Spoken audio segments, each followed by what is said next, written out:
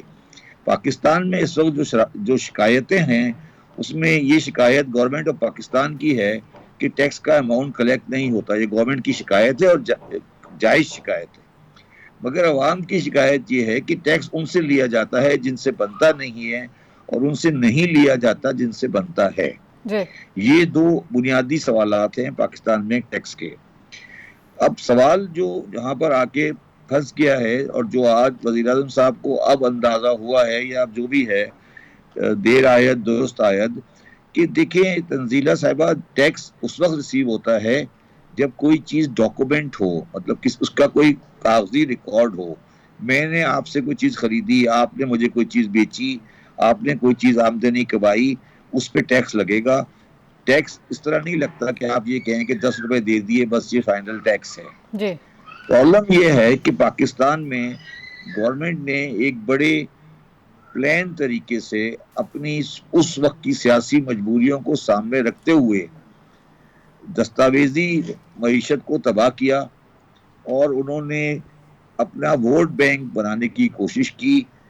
Peoples party نے agriculturist کا اور پی ایم ایل این نے ٹریڈر کا اور آڑتیوں کا، اور اس چکر میں پاکستان میں دستاویزی معیشت تباہ ہو گئی. جب دستاویزی معیشت تباہ ہو گئی تو ٹیکس قدرتی طور پہ تباہ ہو گیا، سسٹم تباہ ہو گیا. اب آپ ٹیکس ریسیو کرتے ہیں، کوشش کرتے ہیں کہ کسی طرح سے اماؤنٹ کلیکٹ کر لیں، یہ کوشش نہیں کرتے کہ صحیح آدمی سے صحیح اماؤنٹ کلیکٹ کریں. ٹھیک ہے، آپ کہتے ہیں کہ جو ہم بالواسطہ ٹیکسز کے اوپر اتنا زیادہ ڈیپینڈنٹ ہیں وہ صرف اس وجہ سے ہیں کہ ہمارے پاس اس کو بہتر کرنے کا کوئی طریقہ کار موجود نہیں ہے، یا ہماری کیپیسٹی نہیں ہے اگر طریقہ کار ہم بنائیں؟ دیکھیں، ہمارے پاس کوئی طریقہ کار موجود نہیں ہے، تو صرف ایک چیز آپ کے پاس موجود ہوتی ہے، وہ یہ ہوتی ہے کہ کتنی چیزیں پاکستان میں امپورٹ ہوئیں، کیونکہ جب وہ امپورٹ ہوں گی تو گورنمنٹ کے ریکارڈ سے نکلیں گی. تو آپ کو یہ سن کے اور پاکستانیوں کو یہ سن کے حیرانی ہوگی کہ ہمارا ٹوٹل ٹیکس جو کلیکٹ کرتے ہیں ہم، اس میں سے 54% ٹیکس، 54% ٹیکس ہم کراچی میں اس کو امپورٹ اسٹیج پہ ریکور کرتے ہیں. تو اس کا مطلب ہے کہ باقی صرف 44% ٹیکس جو ہے وہ ہم باقی لوگوں سے لیتے ہیں. باقی ہم سارا ٹیکس امپورٹ اسٹیج پہ لے لیتے ہیں اور وہ government of Pakistan import stage پہ لیتی ہے، اس پہ کوئی ریفنڈ کرتی ہے، کچھ نہیں کرتی. اچھا، کیونکہ شفیع صاحب آپ نے ساری زندگی ظاہر ہے اس سارے معاملے کو بڑے قریب سے دیکھا ہے. آج سے 2 دہائیاں پہلے یا 15 سال پہلے تو ظاہر ہے ہمارے پاس ٹیکنالوجی نہیں تھی، ہمارے پاس جو ٹیلی کمیونیکیشن کے ذرائع ہیں، آئی ٹی کا جو انٹرفیئرنس ہے وہ بڑا محدود تھا. آج تو سب کچھ ہے، اس کے باوجود بھی ٹیکس بیس نہ بڑھا پانا یہ نیت کا فطور ہے یا واقعی جو ٹیکس ایویژن کرنے والے لوگ ہیں، ایویڈرز ہیں، وہ اتنے زیادہ چلاک ہیں کہ وہ اس نیٹ میں آ نہیں پاتے، نکلے ہوئے ہیں اور بچے رہتے ہیں؟ نہیں، دونوں باتیں نہیں ہیں. ایک تیسری بات ہے، آپ مجھے یہ بتائیں کہ کیا گورنمنٹ کے پاس اتنی بڑی ریٹ ہے کہ وہ اعظم کلاتھ مارکیٹ میں یا ستر منڈی میں جا کے یا انارکلی میں جا کر دکاندار یا راجہ بازار میں جا کر دکانوں کو رجسٹر کرے سیل ٹیکس کے لیے یا انکم ٹیکس کے لیے؟ گورنمنٹ کے پاس ریٹ ہی نہیں ہے. یہ جو آپ بات کر رہی ہیں نا ایویژن، اور یہ جو بات کر رہی ہیں کہ کرپشن، یہ تو بیکار کی باتیں ہیں. گورنمنٹ کے پاس یہ طاقت ہی نہیں ہے کہ وہ راجہ بازار میں جا کر یہ کہے کہ بھائی آپ کون کون دکاندار ہیں، کس کی یہ دکان ہے، کہاں سے کون کتنا ٹیکس دیتا ہے، ذرا ہمیں بتا دے. یہ طاقت کس نے دی ہے حکومت سے واپس؟ بنیادی طور پہ تو ریاست کے پاس ہی ہونا چاہیے تھا نا یہ معاملہ. نہیں نا، میری بات سنیں نا، ریاست نے جب آہستہ آہستہ اپنی طاقت چھوڑنی شروع کی تو لوگ مضبوط ہوتے گئے. اب ریاست نے 30 سال تک کوشش ہی نہیں کی کہ ان سے وہ ان کو ان پہ ٹیکس انفورس کرتی. اب وہ 30 سال میں اتنے مضبوط ہو گئے ہیں کہ وہ کسی ٹیکس افسر کو راجہ بازار میں یا انارکلی میں یا ستر منڈی میں جانے کی اجازت ہی نہیں دیتے, اندر داخل ہی نہیں ہو سکتا. تو اب بتائیے کہ جہاں پہ آج ہم ہیں, کیونکہ وقت بھی مختصر ہے, اس سے آگے کچھ بڑھنے کے امکانات ہیں؟ احسن اقبال صاحب کا میں بیان دیکھ رہی تھی, وہ کہہ رہے تھے ہم تو فوری کوئی ریلیف نہیں دے سکتے جو حالات ہیں, کسی کے پاس کوئی ہے فارمولہ, کسی کے پاس ہے کوئی ایسی گر کی بات تو ہمارے پاس آ جائے, تو کوئی ریلیف آپ سمجھتے ہیں کہ حکومت دے سکتی ہے اگر دینا چاہے, جس طریقے کا غیر منصفانہ ٹیکس کلیکشن کا ہمارا نظام ہے؟ دیکھیں, احسن اقبال صاحب کا تو وہ ٹیکس سے کوئی تعلق نہیں ہے, نہ وہ اس کو سمجھتے ہیں. بات یہ ہے کہ گورنمنٹ چاہے وہ ملٹری کے ساتھ یا کسی طریقے سے بھی, ایک دفعہ جو میں نے کوشش کی تھی اس کی وجہ سے میں واپس آ گیا تھا, ایک دفعہ آپ کو تمام دکانوں کو اور تمام آڑتیوں کو رجسٹر کرنا پڑے گا, چاہے اس کے لیے آپ کو فوج کی مدد لینے پڑے, چاہے اس سے لا اینڈ آرڈر کا مسئلہ پیدا ہو. مگر تنزیلہ, آپ مجھے ایک بات بتاؤ, جس ملک میں ہر آدھے گھنٹے بعد جماعت اسلامی لوگوں کو گندہ کرنے کے لیے کبھی ٹی ایل پی, کبھی جماعت اسلامی, کبھی کوئی, اور لا اینڈ آرڈر کی پوزیشن ہے, کیا آپ یہ سمجھتی ہو کہ گورنمنٹ میں اتنی طاقت ہے کہ وہ طاقت کے تھرو دکانداروں کو اور بازاروں کو ناراض کر سکے؟ وہ نہیں کر سکتے, بیچارے مظلوم ہیں, تو وہ باتیں کرتے رہیں گے. مگر یہ اگر آپ سمجھ رہی ہیں کہ ٹیکس کا نظام ٹھیک ہو جائے گا یا کوئی ڈاکومنٹیشن ہو جائے گی, تو وہ آپ کی غلط فہمی ہے. آپ جاتے ہیں, آپ کہہ رہی ہے نا آٹومیشن ہو گئی ہے, آپ جائیں ابھی اور اس کو کہیں کہ مجھے اے سی چاہیے, آپ اس سے رسید لے کے دکھا دیں مجھے ہال روڈ پہ, وہ آپ کو اے سی دے دے گا, رسید نہیں دے گا. رسید دے گا تو کسی کمپنی کی دے دے گا, پھر دوسری کمپنی کی دے دے گا, کبھی کچھ کی دے دے گا. آپ سونارز کے بعد جائیں, آپ کو وہ رسیدیں دیتے ہیں, عجیب طرح کی باتیں کرتے ہیں. تو میرا مائنڈ وہ یہ ہے نا کہ جب آپ نے بازاروں کو اور سسٹم کو 20 سال تک خراب کیا ہے, تو اب آپ کے پاس اتنی سیاسی کمزوری آ گئی ہے, اتنی سیاسی کمزوری آ گئی ہے کہ آپ اب ان کے خلاف ایکشن نہیں لے سکتے. میں تو ایک اسٹیپ آگے, اگر مجھے آج آپ اجازت دیں گے, اگر میں سمجھتا ہوں جس دہشت پہ پاکستان پہنچ چکا ہے, ہمیں تو شاید کرفیو لگا کر یا ملٹری کا ایکشن کر کے تمام بازاروں کو رجسٹر کرنا پڑے گا, کرنا میرا چاہیے. خیال ہے کہ یہی مشورہ ہے, اور آپ نے اب اچھی بات کی ہے کہ ظاہر ہے جب تک آپ ان کو نہیں رجسٹر کریں گے آپ اندازہ ہی نہیں لگا سکتے کہ آمدنی کتنی ہے, ٹیکسیبل کتنا ایسا اماؤنٹ ہے جو آپ کی نیٹ سے باہر ہے. بہت شکریہ شبر زیدی صاحب ہم سے بات کرنے کے لیے. جی آئی نو یہ ایسا واسٹ ٹاپک ہے, آپ سے دوبارہ بھی ہم آپ کو زحمت دیتے رہیں گے, لیکن آج ہم چاہتے تھے کہ یہ جو اصلاحات کی بات ہو رہی ہے اس کی اصل جو روح ہے اور جڑ ہے اس پہ کچھ بات کر لی جائے. آج کے لیے اتنا جی, اپنا بہت سارا خیال رکھیے, اللہ حافظ.